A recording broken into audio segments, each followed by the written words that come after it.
Test 2. This is the Ielts listening test. You will hear a number of different recordings, and you will have to answer questions on what you hear. There will be time for you to read the instructions and questions, and you will have a chance to check your work. All the recordings will be played once only. The test is in 4 parts. At the end of the test, you will be given 10 minutes to transfer your answers to the answer sheet. Now turn to part 1. Part 1. You will hear a telephone conversation between a travel company employee and a customer. First, you have some time to look at questions 1 to 6.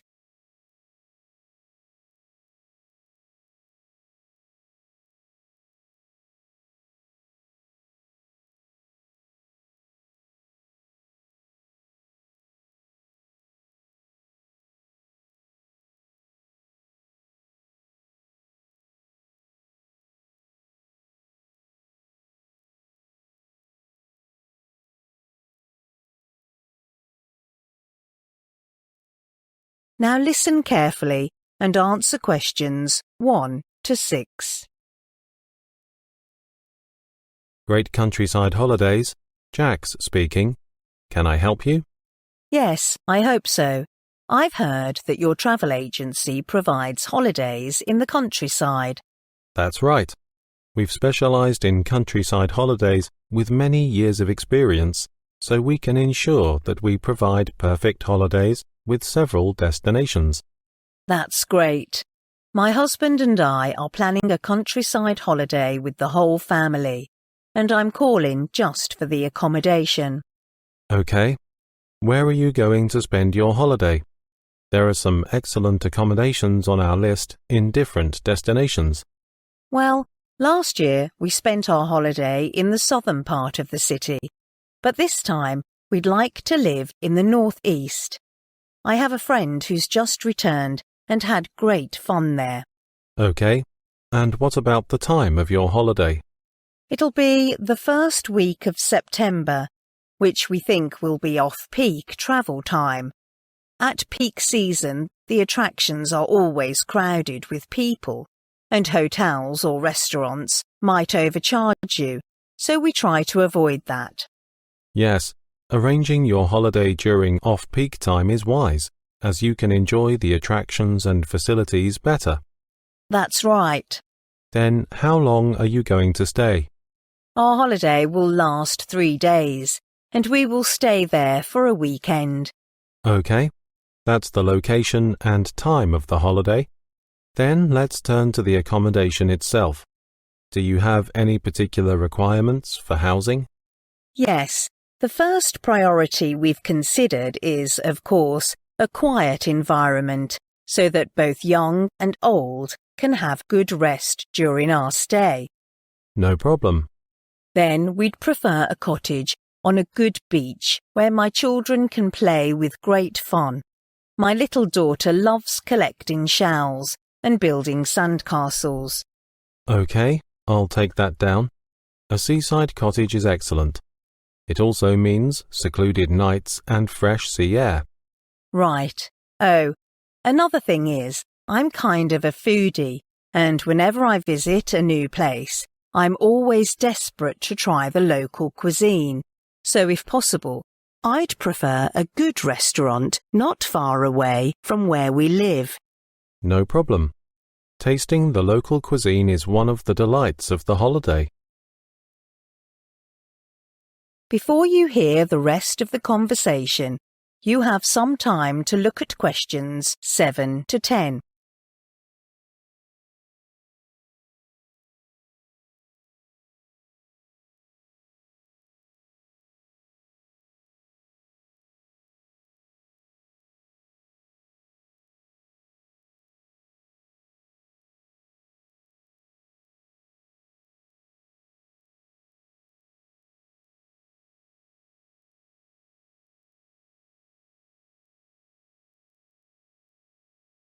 Now listen and answer questions 7 to 10.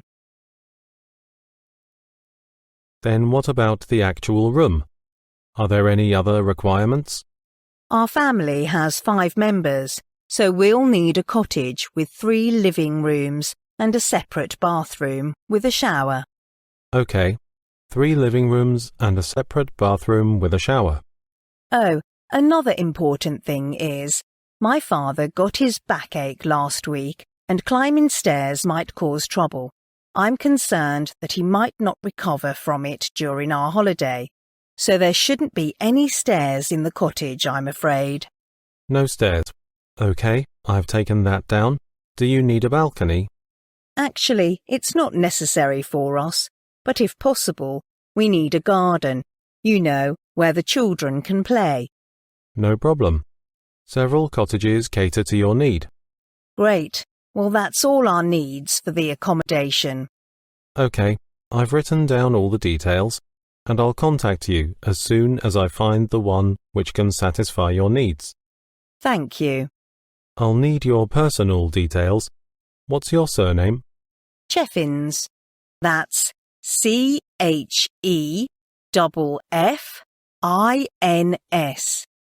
Okay, Mrs. Cheffins. And my telephone number is 01924777285. All right. Before we finish, I'd like to know where you heard about us. Did your friend tell you? Actually, not. I saw the ad of your travel agency in a magazine called Countryside Living. I see. That's a popular magazine. Yes. Thank you very much. My pleasure, Mrs. Cheffins. Bye. That is the end of part 1. You now have half a minute to check your answers to part 1.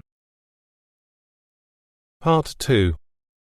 You will hear an electronic toy company manager talking to a small group of new temporary staff who are starting work at the company. First, you have some time to look at questions 11 to 15.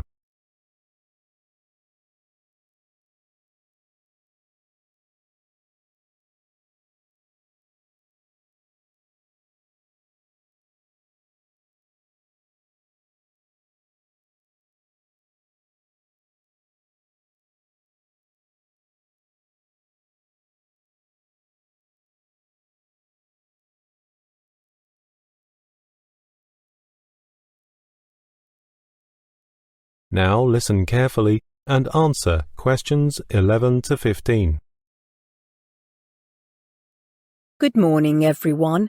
My name's Janet Parker, and I'm the Human Resources Manager of this company.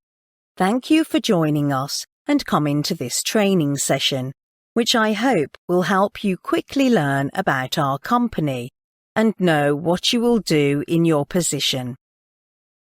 First, I'll briefly introduce the history of our company. We're quite an old company, specializing in electric toys for more than 30 years. The founder, Ronald Stevenson, got the idea of establishing his own company when he finished his apprenticeship. With the support of his grandfather, he got enough start-up capital and the company was set up and succeeded in a short period. To satisfy the demands of customers, we've expanded the premises considerably over the past years, and the number of staff members has grown up on a regular basis.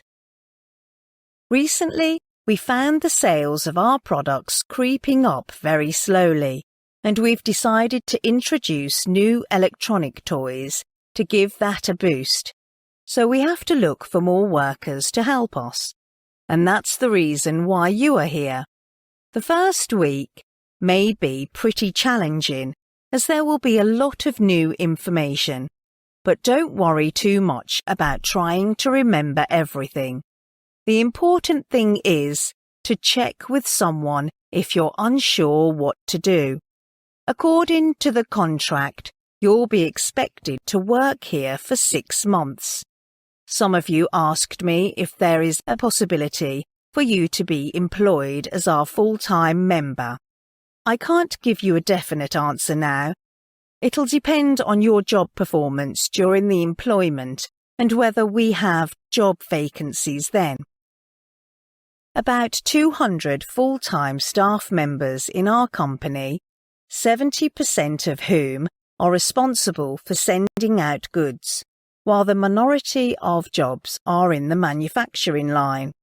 You will work in different departments according to our needs, which I'll explain to you in detail later.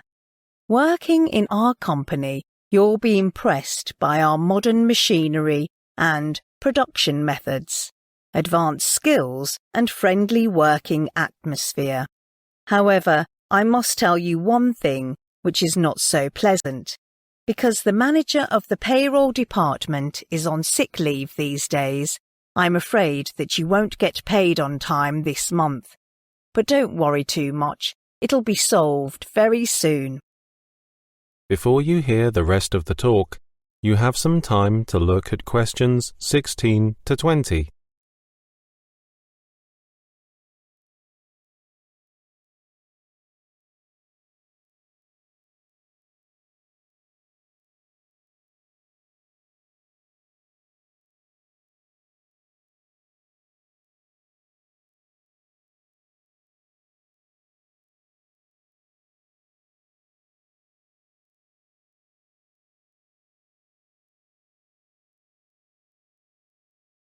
Now listen and answer questions 16 to 20.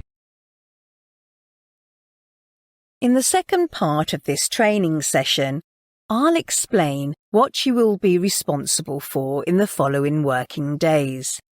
There are 5 positions and you'll be working in different departments. As I've mentioned before, we're in urgent need of someone who can deal with the salary problem, so our staff can get paid as soon as possible. And that's the primary job for the first person. Then, the second of you will be working in the manufacturing line to help develop new products. And I'm sure you will be pretty busy in the following days. The third person will work on the 6th floor, and your main job is to look after the mechanical side. It includes checking equipment daily to ensure they are working correctly and doing some repair work if necessary. Without your help, many processes like manufacturing or packaging won't work well. Then, the 4th person will work in the technology department to deal with problems related to software and hardware. We're getting new laptops next week, and you must install new programs.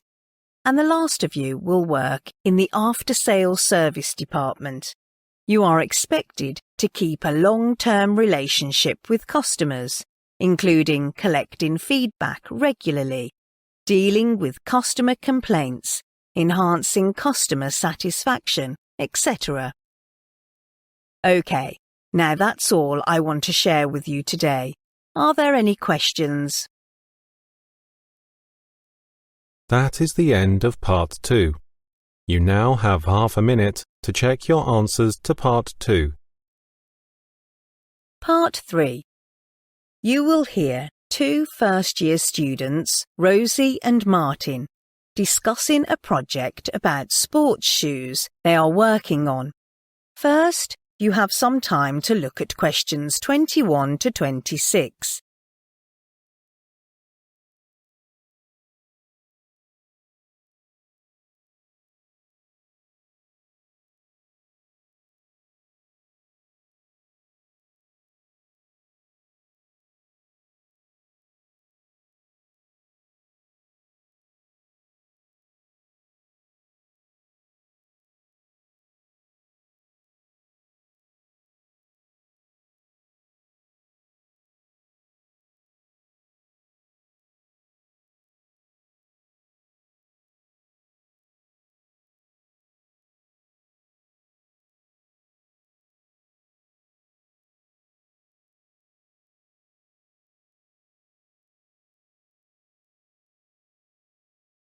Now listen carefully and answer questions 21 to 26.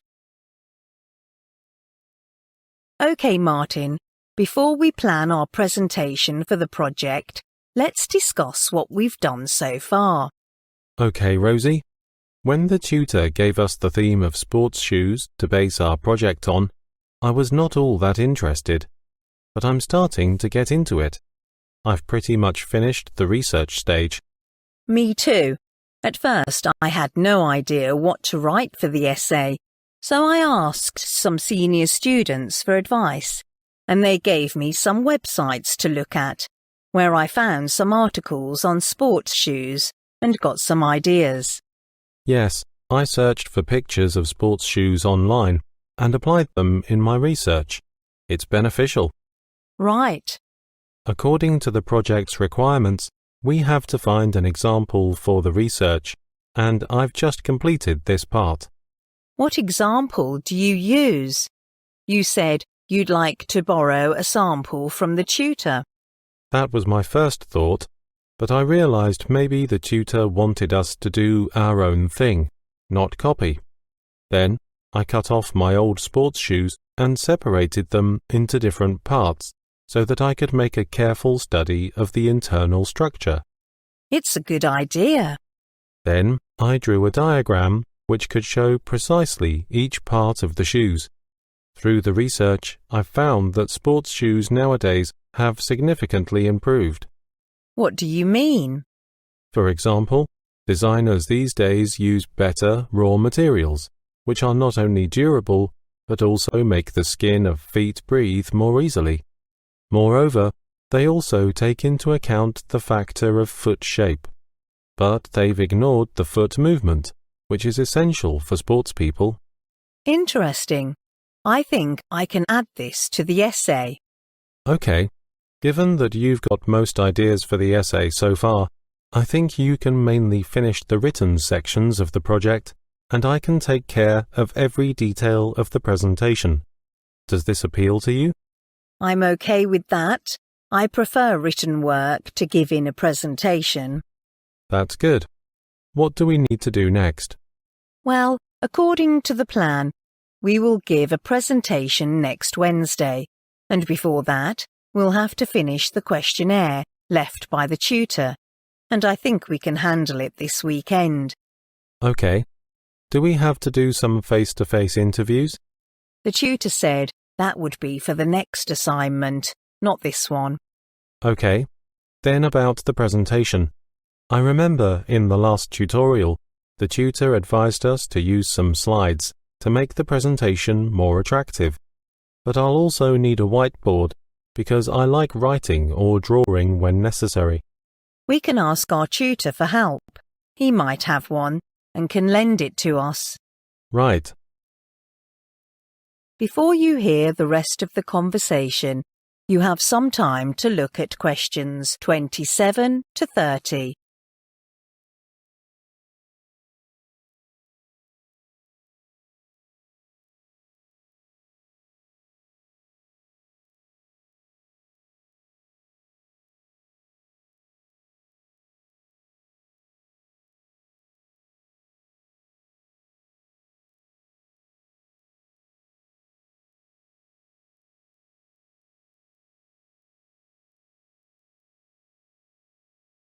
Now listen and answer questions 27 to 30.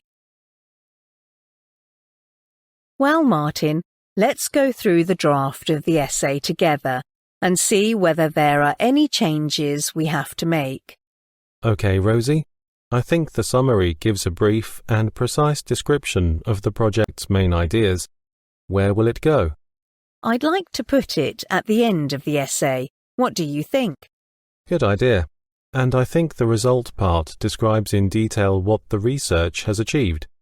But I'm wondering whether it should go directly behind the part of the research, as they are closely related. Yes, I think that'd be better. I'll move this part. Then, the conclusion, I'm wondering whether I've used too many technical terms, which other students might struggle with. You're right. Not everyone will be familiar with the subject. So I think we could replace them with straightforward explanations. I agree. Lastly, the discussion. I like this part as it presents a series of questions that we can talk about with other students after the presentation. Yes, but I think the questions look messy and need to be better sequenced. Maybe we could arrange them in a list. Okay, that'd be better. All right. That's all about the essay.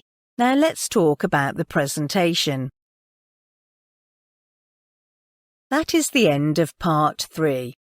You now have half a minute to check your answers to part 3.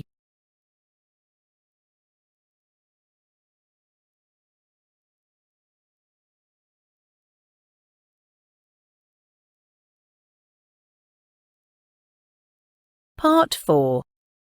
You will hear part of a biology lecture about an animal called the African clawed frog. First, you have some time to look at questions 31 to 40.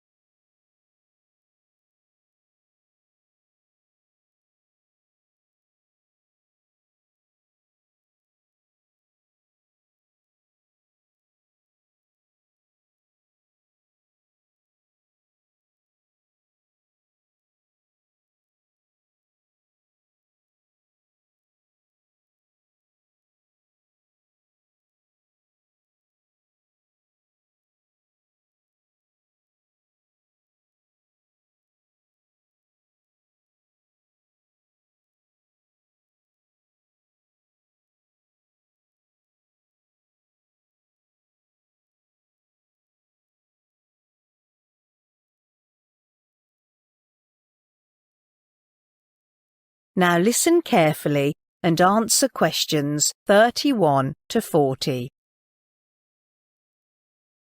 Today, I'd like to look at another type of amphibian, the African clawed frog, whose Latin name is Xenopus levis. Its name is derived from the 3 short claws on each hind foot, which it uses to tear apart its food. The Latin word Xenopus means strange foot, and levis means smooth. I'll start with a general description. The African clawed frog is a species of frog that can be commonly found in the eastern and southern parts of Africa. They have a flattened head and body, but no tongue or external ears. As the Latin name suggests, African clawed frogs have smooth skin, unlike the toad, whose skin always has a rough texture. The body of African clawed frogs is covered with mucus, which can give their sensitive skin protection, thus playing an indispensable role in their survival. Male and female African clawed frogs can be easily distinguished through several characteristics, and the major one is their size. Generally, male frogs are about half as big as females. Specifically, female frogs are usually 4.5 inches long, weighing around 7 ounces, while males are generally 2.5 inches long and 2 ounces heavy. Then, let's turn to their habitats. African clawed frogs are entirely aquatic frogs, so they live in water all their life, whether they are tadpoles or adult frogs. Although they can live in a wide range of freshwater environments, they particularly like still water instead of fast-flowing streams. During the summer, African clawed frogs are mainly found in warm rivers, and during the rainy season, they tend to move into flooded forests. In the wild, African clawed frogs are highly adaptable to changes in the environment around them, whether in oases or glacier-covered lakes. Besides, they can even survive in water with high salt levels. It is because African clawed frogs have a unique physiological mechanism in their body that could automatically regulate the balance of water inside and outside their body. In dry weather, African clawed frogs always burrow themselves into mud, where they can survive for more than a year. They are incredibly hardy and long-lived, with an average lifespan of 5 to 15 years. Some are even recorded to have lived for 20 to 25 years. However, African clawed frogs are susceptible to the pollution of the water, even though they are not listed as endangered species. Now let's talk about the diet of African clawed frogs. They are carnivores that like hunting insects, spiders, worms, fish, etc. African clawed frogs depend on the sense of smell to detect their prey. They first use the claws on their hind feet to tear pieces of ample food. Then the front feet, which are not webbed, play an important role in feeding. African clawed frogs use their front feet to push food into their mouths, and meanwhile a distinctive pump system is used to draw or suck food in their mouths. So we can see African clawed frogs are voracious predators and can quickly adapt to many habitats. Therefore, in some parts of the world, African clawed frogs act like invasive species, which will negatively affect other species in the freshwater ecosystems. The evidence shows that they have devastated the populations of native frogs and other creatures by eating their young. As a result, African clawed frogs are illegal to own, transport, or sell without any permit in some states of America, like California, Washington, Arizona, etc., where African clawed frogs have been seen as a type of pest. However, it's legal to own African clawed frogs in Canada. But not many people know that African clawed frogs are also used in medicine. As we mentioned before, the skin of African clawed frogs is covered with mucus, which has properties of antibiotic. This chemical can help kill bacteria and cure the infection, and is widely used by both the medical profession and the general public. So we shouldn't ignore the medical value of African clawed frogs. That is the end of Part 4. You now have 1 minute to check your answers to Part 4.